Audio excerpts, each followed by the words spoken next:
प्रभु जब अपनी शक्तियों का प्रकाश करते तो लगता है कोई त्रिभुवन में जिसकी रक्षा नहीं कर सकता।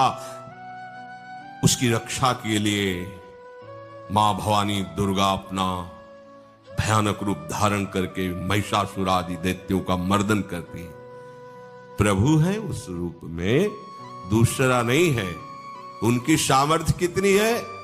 दुर्गा कोटि अमित अरिमर्दन। हरि की सामर्थ्य कैसी? अमित दुर्गाओं जैसी। 1 करोड़ अरब नहीं, अमित दुर्गाओं जैसी दुष्टों का मर्दन करने की सामर्थ्य। अमित था नहीं कि कितनी सामर्थ्य है। एक दुर्गा रूप में जब हरि प्रकाशित होते हैं तो त्रिभुवन में कोई सामने खड़ा होने वाला नहीं होता। मां भवानी जिस समय अपने स्वरूप में आती किसी की ताकत नहीं है। ये शुंभ निशुंभ इतने बलवान दैत्य थे, त्रिभुवन में कोई इनका बाल बांका भी नहीं कर सकता था। स्मरण किया समस्त देवताओं ने तो भगवान से ही शक्ति का प्रादुर्भाव हुआ। इतना सुंदर रूप मां भगवती का। शुंभ निशुंभ के पार्षद घूमते रहते थे, उन्होंने देखा, जाके बताया कि आपके महल में जितनी सुंदरियां उसकी दासी बनने योग्य भी नहीं, ऐसी सुंदरी का हमने दर्शन किया। बोले मेरा जाके परिचय बताओ। बोले ऐसा नहीं लगता कि आपके परिचय बताने से केवल आ जाएंगे। तो उनका अगर ऐसा नहीं तो केश कर्षण निर्धूता गौरवा मां गरिष्यति। उसके गौरव को धूल में मिलाते हुए बाल पकड़कर घसीट कर हमारे पास लाओ। मार्कंडेयपुरा उनके पार्षद गए और बताया हमारे मालिक शुंभ निशुंभ है, उनका आदेश है कि आप महल में चलो और आदर सहित, अगर आप ऐसा ना करते हैं तो मैं आपका निरादर करते हुए बाल पकड़कर घसीटते हुए ले जाऊंगा। देवी जी ने मुस्कुरा दिया और कहा अपने मालिक से कह दो जाकर के कि हम उसी की आज्ञा पालन करती है जो हम पर युद्ध में विजय प्राप्त कर ले। वो जाके बोले हाँ वो तो मतवाले, त्रिभुवन में कोई जोड़ ही नहीं था। आए और उद्दंडता पूर्वक वचन बोलने लगे। माता जी ने कहा बस तब तक बोल ले जब तक मैं मधु का पान कर रही हूं। बस ये पान करते ही तेरी जीवन लीला समाप्त हो जाएगी। ऐसा ही हुआ। जो ही पान करके सिंह पर सवार होकर गर्जना की, सारा का सारा अहंकार धूल दूषित हो गया, काट के फेंक दिया। ऐसी अनंत अमित दुर्गाओं जैसी सामर्थ्य हमारे प्रभु श्री हरि में, अमित दुर्गाओं जैसी, क्योंकि अनंत शक्तियों के स्वामी हैं। उनकी लीला में क्यों में हो? अरे वो जब करुणा करते हैं, अपनी महिमा से उतरते हैं, तो भक्त जब ऐसे कर देता है तो डरप जाते हैं।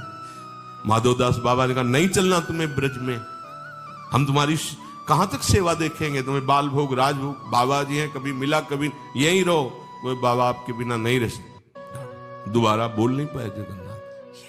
ये सुन करके हृदय बलिहार होता है। ओ ऐसे सामर्थ्यशाली प्रभु अपने भक्त के प्रेम प्रणय पर भी कितना डरते हैं। ये भक्त नाच पड़ता है। ये कुतर्क की संशय की वृत्ति यहां प्रवेश नहीं करती। दुर्गा कोटि अमित अरिमर्दन। अमित गिनती नहीं, ऐसी अनंत दुर्गाओं जैसी शक्ति हमारे प्रभु में विराजमान है। शक्र कोटि सत सरिष विलासा। आहा, अरबों इंद्र जैसा विलास प्रभु में।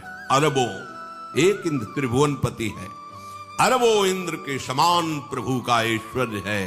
और नवशत कोटि अमित अवकाशा, जिस एक आकाश के लिए गरुण जी से कह रहे हैं कि मच्छर से लेके आप तक उड़ते हो पार पाए। बोले ऐसे अरबों आकाश के समान अवकाश है प्रभु में। मरुत कोटि सत विपुल बल, रवि सत कोटि प्रकाश, शशि सत कोटि सुशीतल, समन सकल भव त्रास। अरबों पवन के समान महान बल है। अगर त्रिभुवन में कोई बल है तो पवन में बल है, वायु बल। बड़े बलवान देवता, बल में इनके समान कोई नहीं। इन्हीं के अंश से प्रकट होते पवन पुत्र हनुमान, और इन्हीं के अंश से प्रकट होते पवन पुत्र भीम। बेजोड़ बलशाली महात्मा, दोनों महात्मा बेजोड़ बलशाली। जेगिर चरण दे हनुमंता, चले उसगा पाताल तुरंता। जिमि अमोघ रघुपति कर बाना, यही भांति चले हनु। किलकार दे तो राक्षसियों के गर्भ गिर जाते थे, ऐसे महान बली हनुमान जी। और भीम का क्या कहना, जब ये देव पुष्प उड़ करके आया और द्रौपदी जी को दिया गया, तो द्रौपदी जी ने कहा इसका जोड़ होना चाहिए इस पुष्प का। सबसे कहा पर किसी ने नहीं सुना। भीम ने कहा कहीं भी मिलेगा मैं इससे लाएंगे। ऋषियों ने समझाया कि आगे मत बढ़ो, ये यक्षों की भूमि है, युद्ध हो जाएगा और तुम्हें तैयारी करनी है हस्तिनापुर के लिए, और तुम इधर, वो सब दिव्य हैं, पवन पुत्र हैं, किसकी माने। अपने वेग को बढ़ाया तो महाभारत में पढ़ के देख लो, इनके चलने के वेग से वृक्ष उखड़ उखड़ कर गिर रहे थे। ऐसे जब चल रहे थे तो चलने के वेग से वृक्ष उखड़ जाते थे भीम के। तो हनुमान जी ने सोचा किसी के समझाए तो समझेंगे नहीं, तो आगे पवन पुत्र ही बैठ गए, बूढ़े बानर का भेष लेकर, लंबी पूंछे से। मार्ग में मर्यादा है, किसी पशु को भी नहीं लांघना चाहिए। विवेकवान उपासक ऐसा नहीं कि कोई सो रहा है पशु भी आप उसे लांघ जाए, ऐसा नहीं। जो विवेक है, जो मर्यादा है, वैसे किसी सोते हुए को लांघना नहीं चाहिए। उन्होंने कहा है वृद्ध बानर, ये अपनी पूंछ हटा ले और मार्ग दे दे, इस समय मैं विशेष कार्य के लिए जा रहा हूं। तो उनका जब कह ही दिया है वृद्ध, तो आप समझ ही रहे होगे कि वृद्ध में क्या ताकत होती है। अब मेरी ताकत पूंछ हटाने की नहीं रह गई है, आपने तो वृद्ध ही कह दिया है, तो आप समझ रहे हो ना, आप पूंछ हटा लीजिए। कहा हमारी आज्ञा की अवहेलना करे, ऐसे उठी नहीं, दोनों हाथ लगाया, नहीं उठी, पूरी ताकत लगा दी। पवन पुत्र भीम की पूरी ताकत लग गई, पूछ जरा से भी नहीं। हाथ जोड़ के खड़े बोले हम समझ गए हमारे बड़े भ्राता आप हनुमान जी हैं, क्योंकि ऐसा कोई बानर सृष्टि में पैदा नहीं हुआ कि मैं उसकी पूंछ ला हिला सकूं, मैं समझ गया। तो मुस्कुराए और बैठ के बोले हमारी आज्ञा मानो, इस मार्ग में मत जाओ, ये देव मार्ग है, ऐसे से सिद्ध है कि आपका अपराध बन जाएगा, आप शाप से युक्त हो जाएंगे, इसलिए मैं आपको मना। बोले प्रभु जब आप कृपा करके आए हो तो हमें वो रूप दिखा दो जो लंका में आपने रूप दिखाया। बोले मत उस बात की चर्चा करो, रहने दो। बोले प्रभु एक बार देखना चाहता हूं कि मेरा बड़ा भाई कितना बलवान है। हनुमान जी ने कहा फिर देख लो। कनक भूधरा कार शरीरा, समर भयंकर अति बल कांप गए। भीम जी हाथ जोड़ बोले स्वर्णिम कांति, वो भयानक उनका रुद्र रूप, कांप गए, भीम कांप गए। वायु में अगर बल में देखा जाए तो सबसे ज्यादा वायु बलवान है। भगवान कैसे है, मरुत कोटि सत विपुल बल, अरबों वायु जैसी महान ताकत हमारे प्रभु में है, संशय नहीं। वो अगर छोटी सी कार्य के लिए सहयोग लेते हैं, ए उठवा दो, ऐसा करो, भक्तों के साथ वो विनोद करते हैं, लीला करते हैं, ये उनमें बल कितना है। ऐसे पवन पुत्र हनुमान जिनके चरणों को ऐसे गोद में लिए रहते हैं। एक उपनिषद में चरित्र आता है कि असुरों पर विजय प्राप्त करने के कारण देवताओं को गर्व हो गया और सभा में नृत्य गान चल रहा था।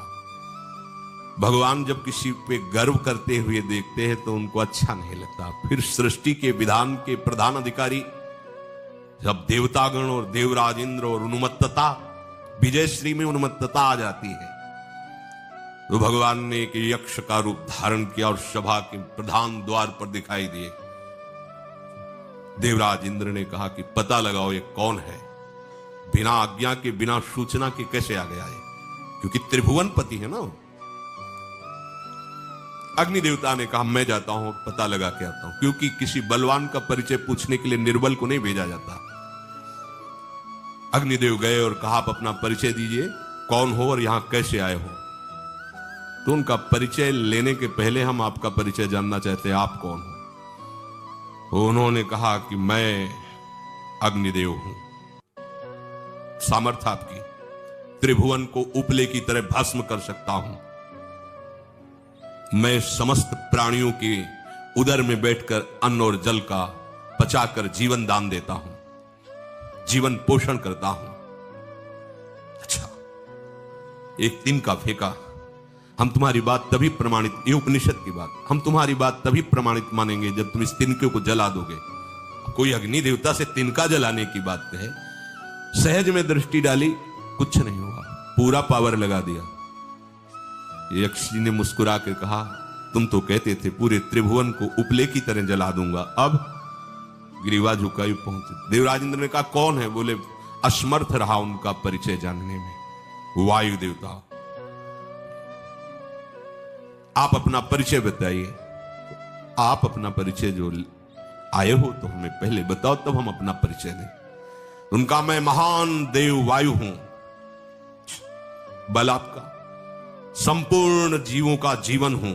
अगर मैं रुक जाऊं तो एक भी क्षण सृष्टि टिक नहीं सकती, क्योंकि सब वायु से जीवित है, और मैं पूरे ब्रह्मांडों को तिनके से उड़ा सकता हूं। ये तिनका है, उड़ाओ। पूरी ताकत लगा दी वायु देवता ने, तिनका नहीं हुआ। ग्रीवा झुकाई, वापस चले गए। अब देवराज इंद्र उठे, जे ही नजदीक पहुंचे यक्ष अंतर्धान हो गए और देखा साक्षात ब्रह्म विद्या दूर से मूर्तिमान ब्रह्म, और डांट लगाई कि तुम उनसे संभाषण करने योग्य भी नहीं हो, क्योंकि तुम सबसे बड़े सिंहासन पर बैठे हो और अहंकार करते हो। तुम्हारे देवता सब सामर्थ्यहीन है, एक तिनका भी अग्नि नहीं जला सका, एक तिनका भी वायु नहीं उड़ा सका। अरे जिनकी शक्ति से शक्तिमान वो भगवान स्वयं आए हुए थे, कांप गए थे। अहंकार मत करो, जाओ, भगवान के बल से तुम